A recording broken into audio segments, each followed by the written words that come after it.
അടുത്ത ചോദ്യം, ബാംഗ്ലൂരിൽ ഒരു ഗുരുജി SMS മെഡിറ്റേഷൻ ക്ലാസ് നടത്തുന്നുണ്ട്. ആ ഗുരുജി പറയുന്നതനുസരിച്ച് നോൺ വെജ് കഴിച്ചാൽ ഈശ്വരനെ ദർശിക്കാൻ കഴിയില്ല. എന്നാൽ നമ്മുടെ ഏതെങ്കിലും ഗ്രന്ഥങ്ങളിൽ നോൺ വെജ് കഴിക്കാൻ പാടില്ല എന്ന് പറയുന്നുണ്ടോ? ഇതാണ് ചോദ്യം. അപ്പോൾ നോൺ വെജ് കഴിച്ചാൽ ഈശ്വരനെ ദർശിക്കാൻ കഴിയില്ല എന്ന് നമ്മുടെ ശാസ്ത്രീയ ഗ്രന്ഥങ്ങളിൽ പറയുന്നുണ്ടോ എന്ന് ചോദിച്ചാൽ അങ്ങനെ പറയുന്നില്ല എന്ന് തന്നെ പറയണം. നോൺ വെജ് കഴിക്കുന്നതും കഴിക്കാത്തതും ഈശ്വര ദർശനവുമായിട്ട് യാതൊരു ബന്ധവുമില്ല. ഈശ്വര ദർശനം, ഈശ്വരൻ സർവവ്യാപിയാണ്. ഈശ്വര ദർശനത്തിന് വേണ്ട യോഗ്യത കൈവരിക്കുകയാണ് ഉപായം. ആ യോഗ്യത കൈവരിക്കാൻ നമ്മൾ എന്തൊക്കെ അനുഷ്ഠിക്കണം? ഈശ്വര ദർശനം ഉണ്ടാകണമെങ്കിൽ ബുദ്ധിയും മനസ്സും നമ്മുടെ ശരീരവുമൊക്കെ അതിന് യോഗ്യമാകണം.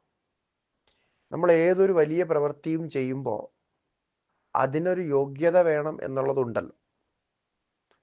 അതുപോലെ തന്നെയാണ് ഇവിടെയും. ഇപ്പോൾ ഒരു വലിയ സ്ഥാനം സ്ഥാനം പ്രാപിക്കണമെങ്കിൽ ആ സ്ഥാനത്തിന് വേണ്ടതായിട്ടുള്ള യോഗ്യതയും നമ്മളിലുണ്ടാകണം. അത് വിദ്യാഭ്യാസ യോഗ്യതയാകാം, അല്ലെങ്കിൽ ശാരീരിക യോഗ്യതയാകാം, കായികമായിട്ടുള്ള മറ്റു യോഗ്യതകളുമാകാം. അത് ഏത് ഉദ്ദേശമാണ് നമ്മൾ സാധിക്കാൻ ആഗ്രഹിക്കുന്നത്. അതുപോലെ അതത് ഉദ്ദേശങ്ങൾ സാധിക്കാൻ അതത് യോഗ്യത കൈവരിക്കേണ്ടതുള്ളതുപോലെ ഈശ്വര സാക്ഷാത്കാരം എന്ന ഉദ്ദേശം സാധിക്കാൻ അതിനനുസരിച്ച യോഗ്യത കൈവരിക്കേണ്ടതുണ്ട് എന്നുള്ളതിൽ സംശയമില്ല. അപ്പം അത് എങ്ങനെ സാധിക്കും എന്നുള്ളതാണ് ഇവിടെ വിഷയം. അത് സാധിക്കണമെങ്കിൽ അതിന് തക്കതായിട്ടുള്ള ഉപായങ്ങൾ ചെയ്യണം. ആ ഉപായങ്ങൾ ചെയ്യുമ്പോൾ, ആ സാധനകൾ ചെയ്യുമ്പോൾ, ആ സാധനകളിൽ ശാസ്ത്രം വിധിച്ചിട്ടുള്ള സംയമനങ്ങളുണ്ട്, തപസ്സുകളുണ്ട്, നിയന്ത്രണങ്ങളുണ്ട്, ചില വിധിയും നിഷേധങ്ങളും ഉണ്ട്. ആ വിധി നിഷേധങ്ങളിൽ പെടുന്നതാണ് മാംസാഹാരം ഭക്ഷിക്കരുത് എന്നുള്ളത്. മാംസാഹാരം മാത്രമല്ല, ആ വിധിയുടെ കുറച്ചുകൂടി വിശകലനം നമ്മൾ നോക്കിയാൽ സസ്യാഹാരങ്ങളിൽ തന്നെ പലതും വർജ്യമായിട്ടാണ് അതിൽ പറയപ്പെടുന്നത്.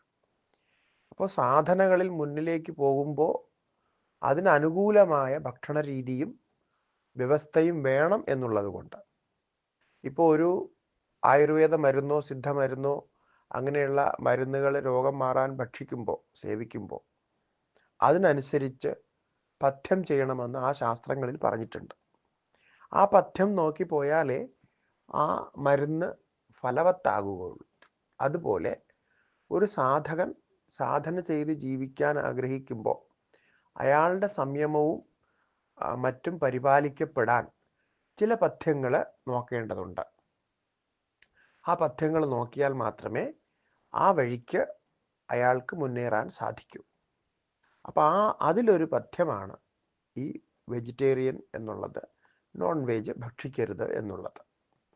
അപ്പം അങ്ങനെയാണ് ഈ ഭക്ഷിക്കരുത് എന്നുള്ള വിധി ശാസ്ത്രത്തിൽ വരുന്നത്. അല്ലാതെ ഇൻ ജനറൽ എല്ലാവർക്കും വേണ്ടിയിട്ട് നോൺ വെജ് ഭക്ഷിക്കരുത് എന്ന് ശാസ്ത്രത്തിൽ പറയുന്നില്ല. മറിച്ച് ശാസ്ത്രത്തിൽ സാധാരണക്കാരെ കുറിച്ച് പറയുമ്പോൾ അവിടെ ഭക്ഷ്യാഭക്ഷ്യ വിചാരങ്ങൾ സ്വവിവേകം കൊണ്ട് അറിയുന്നത് പോലെ തന്നെ ഗുണദോഷങ്ങൾ നോക്കി ചെയ്യുന്നതും ആണ്. അപ്പോൾ ആ ഗുണദോഷങ്ങൾ അനുസരിച്ചാണ് അങ്ങനെ പറയുന്നത്. ചിലവർക്ക് ചില പ്രത്യേക കർമ്മങ്ങൾ ചെയ്യുമ്പോൾ, ഇപ്പോൾ പൂജയും മറ്റ് സാധനങ്ങളും ഒക്കെ ചെയ്യുന്നവരാണെങ്കിൽ അവർക്ക് പൂർണ്ണമായിട്ടും നോൺ വെജ് വർജ്യമാണ്. എന്നാൽ അതുപോലെ അല്ല മറ്റ് യോദ്ധാക്കളായിട്ടുള്ളവർ, ക്ഷത്രിയരെന്ന് നമ്മൾ പറയുന്ന യോദ്ധാക്കളായിട്ടുള്ള അങ്ങനെയൊക്കെ ഉള്ളവർക്ക് മാംസാഹാരം ഭക്ഷ്യമായിട്ട് പറഞ്ഞിട്ടുമുണ്ട്. അത് മുമ്പ് കാലത്ത് തന്നെ ചെയ്യാറുണ്ടായിരുന്നു. അപ്പം അങ്ങനെയുള്ള ഈ വിഭാഗമാണ് അവിടെ ഉള്ളത്. അപ്പോൾ ഇൻ ജനറൽ പറയുമ്പോൾ ഭക്ഷ്യ വിഭാഗം നമ്മുടെ വിവേകം കൊണ്ട് നമ്മുടെ അനുകൂല പ്രതികൂലങ്ങൾ നോക്കി ആണ് നിശ്ചയിക്കുന്നത്. സാധകനെക്കുറിച്ച് പറയുമ്പോൾ ഒരു സാധകൻ, ഒരു ഈശ്വര സാക്ഷാത്കാരത്തിന് ശ്രമിക്കുന്ന ഒരു സാധകൻ എന്ന രീതിയിൽ ആ സാധകൻ്റെ സാധനാസിദ്ധിക്ക് ഈ ഭക്ഷ്യാഭക്ഷ്യ വിവരണം അത്യാവശ്യമായിട്ട് പാലിക്കേണ്ടത് തന്നെയാണ്. അല്ലാതെ ഈശ്വര സാക്ഷാത്കാരവുമായിട്ട് ഇതിന് ഡയറക്റ്റ് ഏതൊരു ബന്ധവും പറയാനില്ല.